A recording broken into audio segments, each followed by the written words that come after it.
Yes, this is the new Toyota Prius. It looks great, but that's just the start.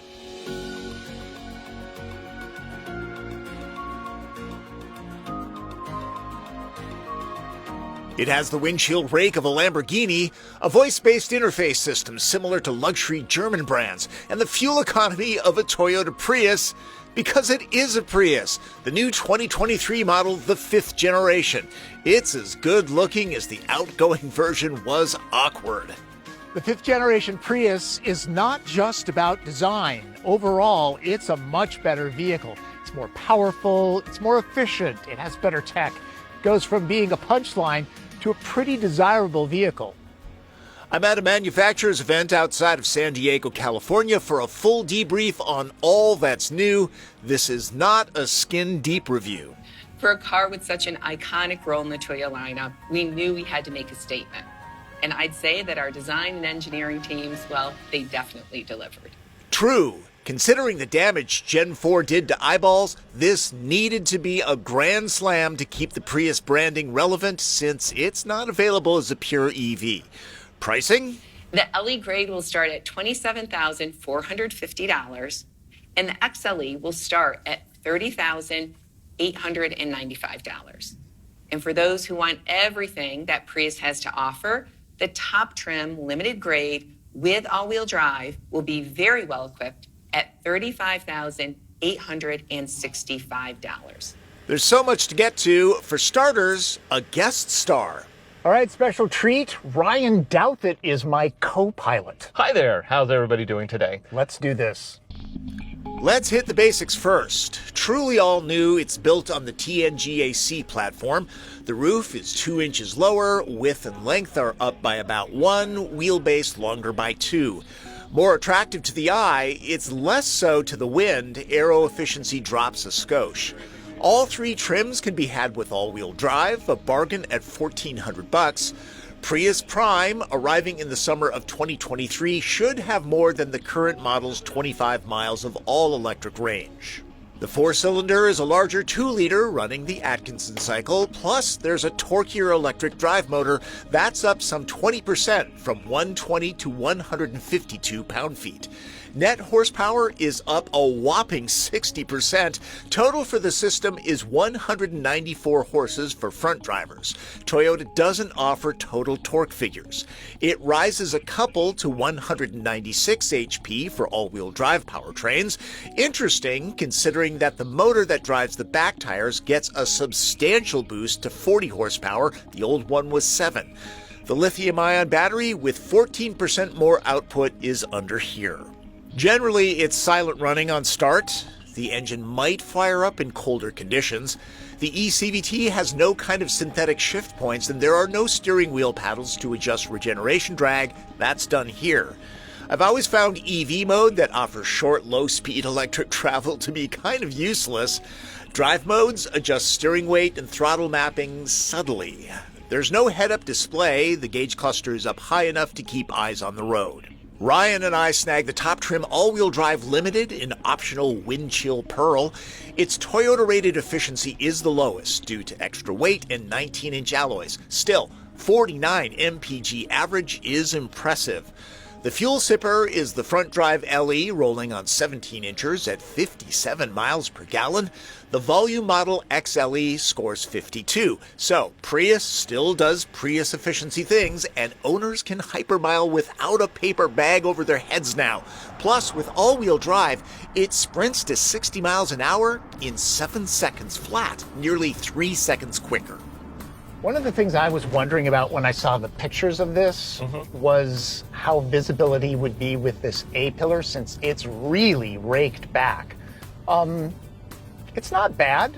It does kind of block your view. Yeah, they pack so much into these modern vehicles with all the electronics and then the airbags and all that stuff. These just aren't thin anymore. Yeah. And so when you have this raking, you get this visual like block in front of you.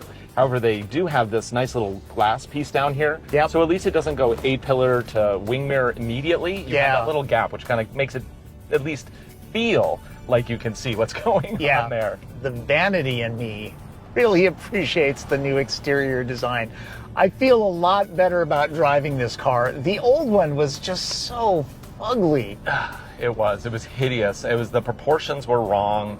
I mean, it might have been like, the CD was better than even this vehicle. They've actually made this one has a little bit more wind resistance, but I think that is worth it. You don't drive around with your head, behind the steering wheel as low as you can go. Yeah. Because you don't want to be seen in it. I also think it's interesting that the folks at the event this morning kind of admitted it. They did. Like, what? Yeah. It takes a lot. Like, a car has to be really ugly for the manufacturer to even agree ever that it was maybe not the best design they've ever done. All right, putting my foot hard into the throttle. There's a little bit of that rubber bandy dynamic, but it's not bad. No. So we haven't hit any freeway yet, but at 55 miles an hour, you can tell by the audio quality. This is a fairly quiet car. Yeah. It's not a Lexus. It's not meant to be. Nope. I can hear a little bit of wind noise up in the front, I think, or is that tire noise? It might be tire noise. That's tire noise, yeah, because this is on the 19-inch wheels. Yeah, if you get the LE, you get the 17-inch wheels, which actually provides better economy than the 19s. Yeah. That's part of the reason why the higher-end trims have less economy. It's 49 mpg. I know. I mean, come on. It's like, I would live with less economy to get a more satisfying car and better features. So the LE with 17-inch wheels, Yeah.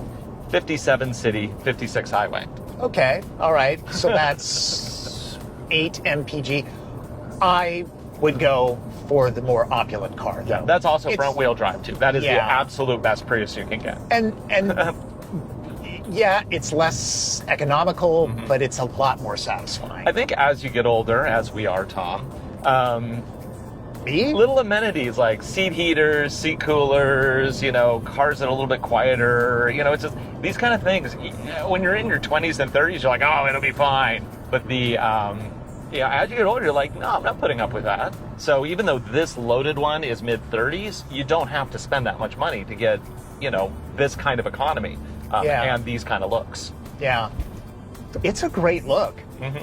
This road that we're on is kind of windy, and gotta say, this handles pretty well. Yeah. Also, there's a really nice weight to the steering. It's just about perfect. Not something I would normally think about when I think about Prius. Never. I know we keep going back to that. It's like, I can't believe this is a Prius, but it's true. I mean, Toyota is trying to up their game there. Yeah, didn't Akio Toyoda say that he wanted performance across the board? Right. Everything needed to handle well now. No more dialing it in and saying, well, economy's great. That's all you need. Yeah. They are trying to sharpen things up a bit, and it shows. Yeah.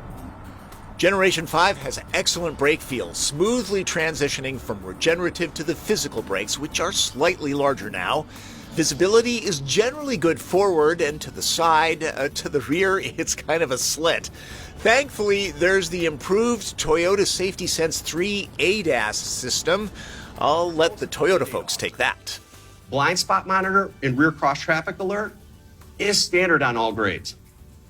In addition to these features, Prius will have lane change assist and front cross traffic alert.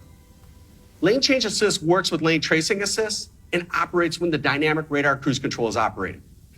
When driver partially engages the turn signal, the vehicle monitor determines there are no vehicles in the path of the lane change. The system provides steering support into the new lane. Now, drivers' hands must remain on the steering wheel. Front cross traffic alert uses vehicle front corner radar sensors to alert the driver with visual and audible alerts about vehicles approaching from the side at an intersection. Allow me to heap more praise on Prius. It looks better in here. Materials are more appealing to eyes and fingers. This iridescent LED lighting distracts from faux carbon fiber. Now, for comparison, here's the outgoing cabin. See what I mean? I hear from smaller journalists that this extreme rake makes entry a little less convenient, and visibility-wise, the A-pillar bothered Ryan more than me. That's what test drives are for. Headroom is reduced about 1.5 inches front and back. Interior space is down by 2 cubic feet. Limited models get heated and vented seats that Toyota claims are redesigned for better support. They're covered in Softex material. Leather is not a thing in Prius. Same goes for this, which is heated. Visually, it's kind of heavy with lots of buttons. The driver's looking at a lot of dashboards since it's deep to accommodate the dramatic glass. The climate is single zone. There are the usual places to stash things. Many of them are on the small side. The new multimedia interface is so much better than the outgoing one. It doesn't really have a home screen. It relies a lot on natural voice prompts like, "Hey Toyota, I need directions to In-N-Out Burger." I found 15 results. The first is In-N-Out Burger at Calle Magdalena. Would you like to go to that one? Yes, and can you explain why their fries are so awful? Apparently not. So you do need a data plan with this. There's an initial trial, but after that, there's a monthly fee. Originally, I thought that this was the Qi charge pad and was going to grouse about the poor ergonomics, but then realized the charger is here and extremely well done. On top of that, Android Auto and Apple CarPlay are wireless. Phone as key is optional on XLE. Prius can be had with a self-parking feature and a digital rear-view mirror.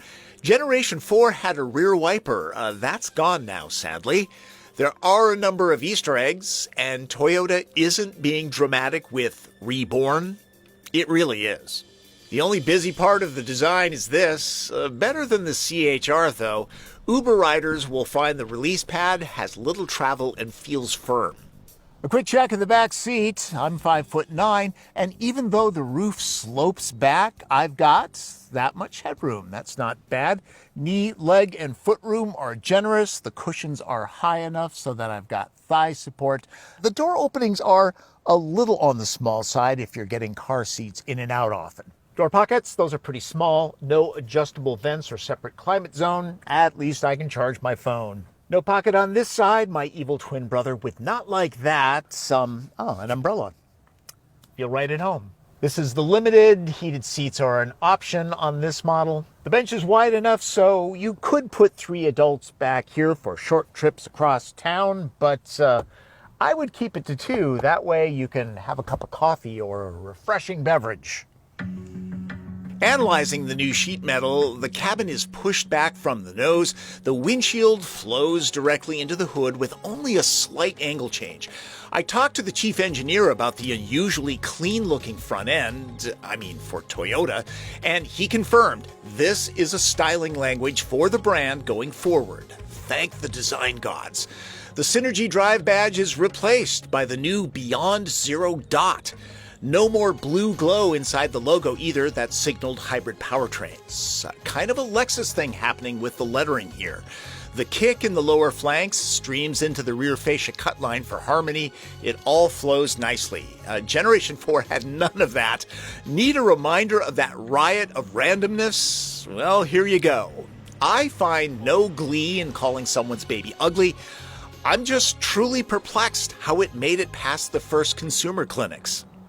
As always on events, no TP trunk test. I just don't have the time. Plus, it's 6:45 in the morning. I don't think they're open. Only Limited gets a powered lift gate. It's not kick to open. It and XLE models get this divider that eats into cargo room. No, it's not cheap styrofoam. No spare tire, just a repair kit. It's easy to mold bag hooks into here. I wish there were some. Dropping the seats without going to the back door isn't a stretch. As far as cubic feet go, I'll guesstimate the top models have around 45 of them to fill in this configuration. Notice the floor is nice and flat. Seats up, it's just over 20 cubes, nearly 24 for the base LE, so ultimately it's an average of 3 cubic feet smaller now. Personally, I find that a small price to pay for the svelte looks. The utility should be serviceable for everyday use, and the security cover is easy to stash when not needed. My time with Prius was short, but let's do red light, green light. Green light. The design is a win. Nothing more to say there. Toyota gave the interior team a better budget to work with. Efficiency can be best in class, a critical bragging right for Prius. Every part of the driving experience is better. Give the engineers a raise. Yellow light. The swept styling comes with a bump in price. The new Toyota interface is vastly improved, but will require a monthly subscription fee after a year. There's improved safety tech that should help with poor rearward visibility. Red light. For some, the styling will impact entry, exit, headroom, and visibility. Cargo room is down too. Toyota continues to drag its feet when it comes to full electrification, but that's a separate issue. There is the baggage of the outgoing model, but once people see this in person, the frumpy reputation should melt away. If it weren't such a valuable nameplate, Toyota could have easily called this something else. So I don't know about you, but much better looking, better handling, better performance, better efficiency. That's kind of a win for me. Yeah. And also better infotainment. It's a much better vehicle. And you won't be embarrassed to be seen in it. Fugly no more, the 5th generation Prius is a huge leap forward and in many ways the best vehicle Toyota makes. When it hits the market in January of 2023, it'll turn heads and perceptions. Normally, I interface with a number of people in parking lots and such, then gauge the reaction of a new model. This trip, I was seriously pressed for time, but the few that did check it out had a strong reaction along the lines of, "That's a Prius?" Once again, special thanks to Ryan Douthit from Driving Sports TV. We should really do this again. Yeah, I think we should. Let's do it up in Washington State. Yes. You can come out to my off-road course. That would be great. That would be great. And watch his channel. He does good work. You do good work too, Tom. I try. A reminder that I attended this event courtesy of Toyota. It paid for my travel, hotel room, and fed me good food, but you know I'm a straight shooter with you, right? Right. Well, that's your first look at the all-new 2023 Toyota Prius. Before I go, let me address something. There are people out there that feel like this should have been an all-electric vehicle. I highly disagree. Prius equals hybrid. That is marketing gold. Automakers dream of that kind of branding. If Toyota is going to do a pure EV, it needs to come up with another nameplate. And I don't think that BZ4X is that, okay? It's just kind of cumbersome. And I did talk to the product planner. He said that there was some thought of turning this into an electric vehicle, and then they decided against it. I think that's wise. Thanks for watching. Remember, subscribe to this channel, click notifications, follow me on social media, and if you have a question, leave it in the comments. That's Driven. I'm Tom Volt.